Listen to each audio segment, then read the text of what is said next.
All right, back here on HQ, let's go to the West region, shall we? Where the Florida Gators taking on Maryland. Florida trying to get back to a Final Four for the first time since 2014.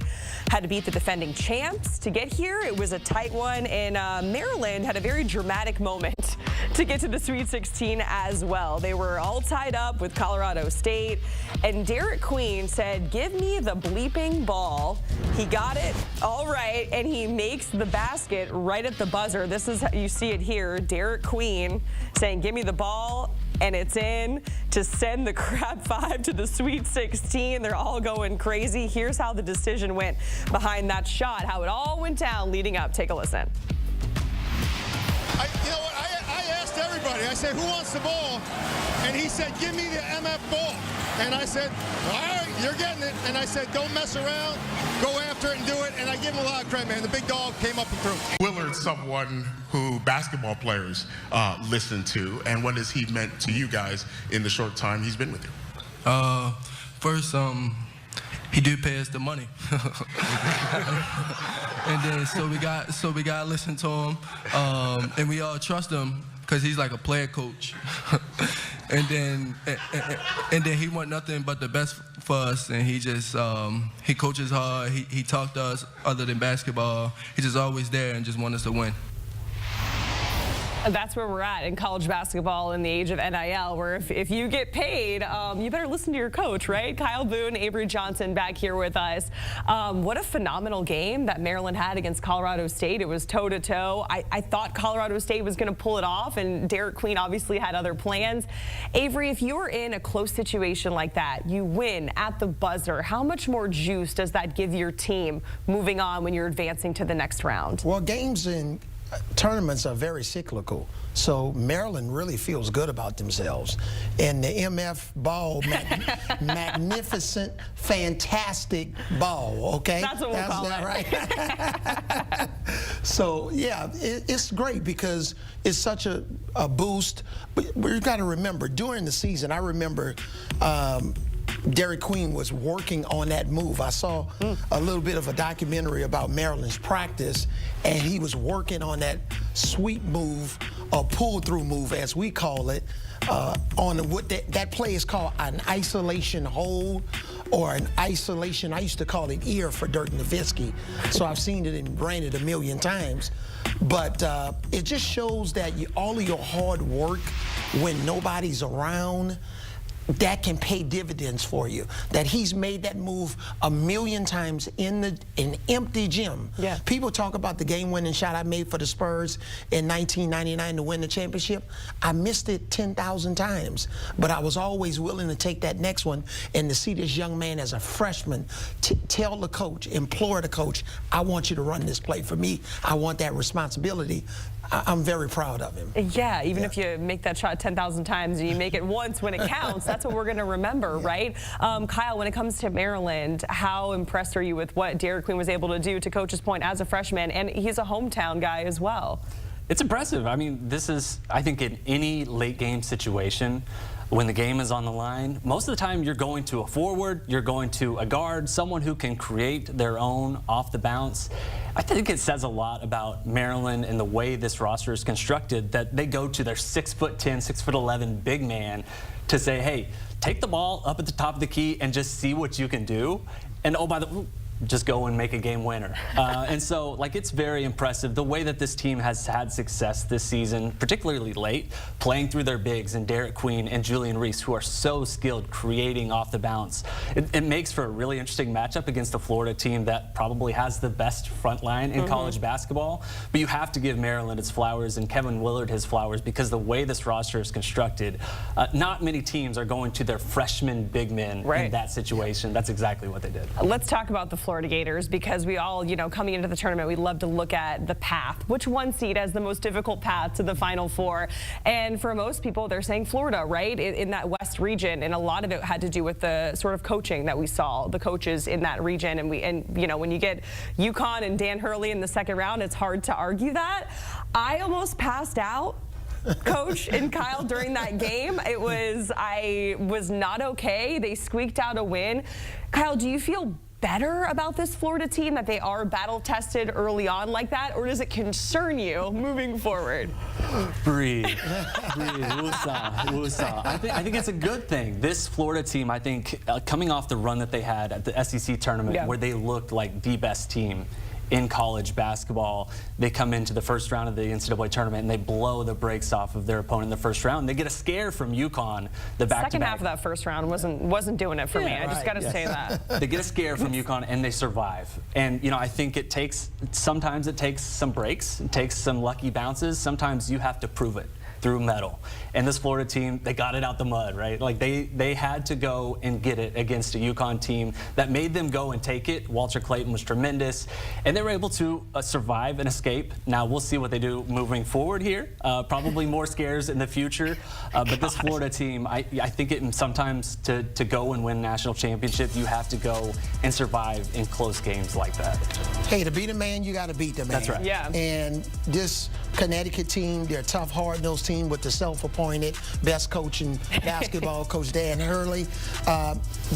When you've won 2 straight championships, even though some of your rosters change a little bit, that culture, adds points. Coach Hurley, he's a plus 10 because he knows how to draw plays to get his players open.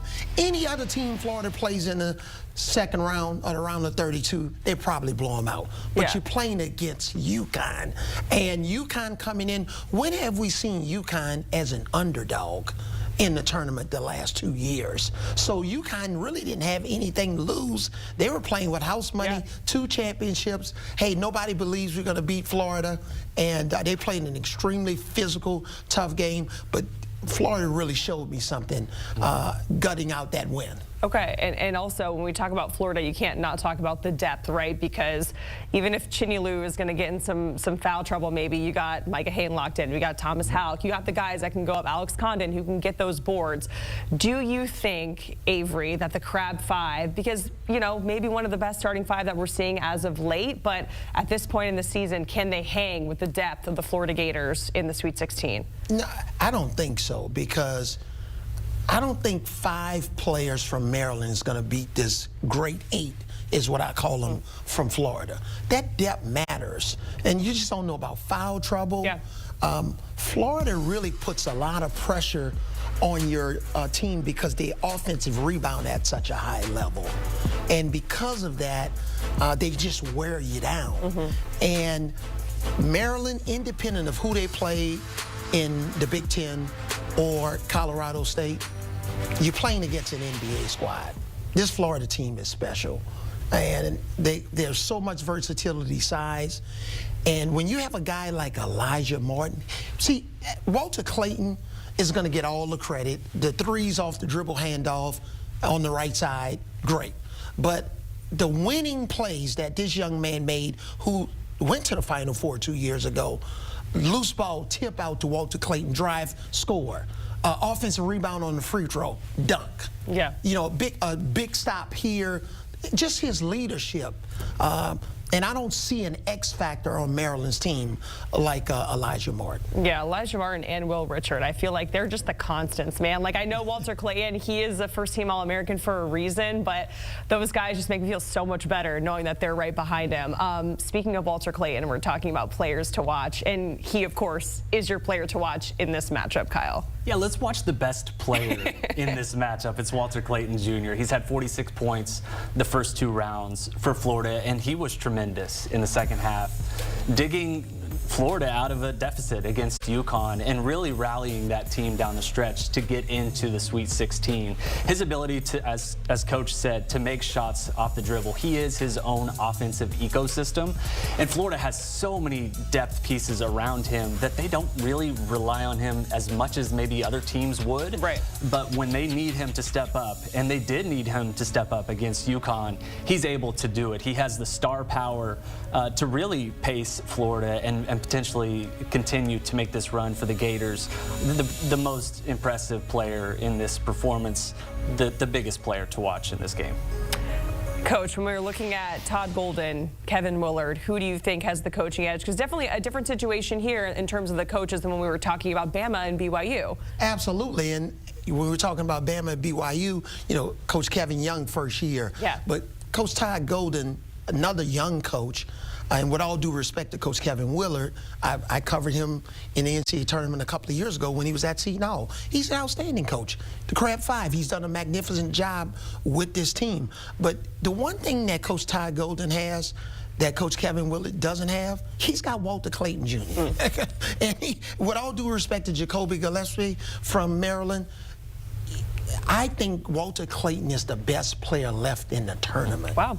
He's that good, guys, and he can explode for 30 at any time. I like his size, hand-eye coordination, shooting ability, leadership, and because you have that type of coach and high basketball IQ on the floor, it helps elevate Coach Todd Golden, especially in this coaching matchup. Yeah, Walter Clayton with those dagger threes towards the end at UConn. That was the moment I finally took a breath in that game, and there weren't many of them. But guess what, Jacqueline? The great thing about Coach Kevin Willard, he doesn't have to worry about spending one more night in New York next year. The athletic directors moved on to SMU. Hey, you're okay. You made it to the Sweet 16, yeah. Coach Willard. So you're still a great coach. All right, let's get to the important question here, gentlemen, and I'm hoping that y'all do the right thing. Who is going to win? Avery, kick us off. Is it going to be the Gators moving along, or is it the Crab Five? Well, I need the Gators to win. Me too. You know, when I did my bracket, yeah, Florida's my team winning the championship. Avery, we're one and the same. Yes. We're always on the same page. So I have Florida beating Houston in the final game. Okay. So this team, when I saw this team win at Auburn, Alabama, it's hard to win in those arenas on the road. Yeah. You know, you win the SEC tournament. That's an elite tournament. So this team has the size, shooting ability, rebounding. They can get stops when they need to, the right experience pieces. And remember, Walter Clayton Jr., he played for Rick Pitino at Iona. Yeah. He decided not to go to Rick to St. John's. They could have used him the way they shot the ball against Arkansas. So I'm going with Florida. They're my team to win it all, so. Woo! Is that how you yes, do it? can we get a zoom in on Coach doing a Gator chop? Is that right? It is right over left. Right. Oh, that is fantastic, Avery. Yeah. Wonderful form. I'm so impressed. Kyle, come on. You don't want to be the odd man out here. Who are you picking? I got to roll with Florida. Okay, good. Yeah, I think on paper, right, you look at the starting fives, the Crab Five is going to match up pretty well with most starting fives in college basketball. Unfortunately for Maryland, Florida has like 6.5 starters on its team. The depth of this Gators roster, I think, is going to be overwhelming. Maryland has had a lot of success playing through its bigs this season, particularly down the stretch. Florida, though, the strength of this team is with its front court, so this is going to be a tough matchup for Maryland. I am taking the Gators in this matchup. Oh my goodness, Who is that? That is me, Avery. That's you? That's me. That was when I was on the dance team in 2014, my senior year. That was when Florida beat Kentucky in the 2014 SEC championship. Yes. And the first time they did it again since was this year. So I'm thinking in my head, like, SEC championship, Final Four. We saw it in 2014. History repeats itself. So yeah, fingers crossed. I'm really hoping for it. I just love the Gators. I love this team. The fan base deserves it. I'm talking, way too long. But Avery, Kyle, certainly appreciate it. And of course, the Sweet 16 today and tomorrow. BYU and Bama kicking things off, followed by Florida and Maryland. You can watch all the action on CBS and streaming on Paramount Plus as well.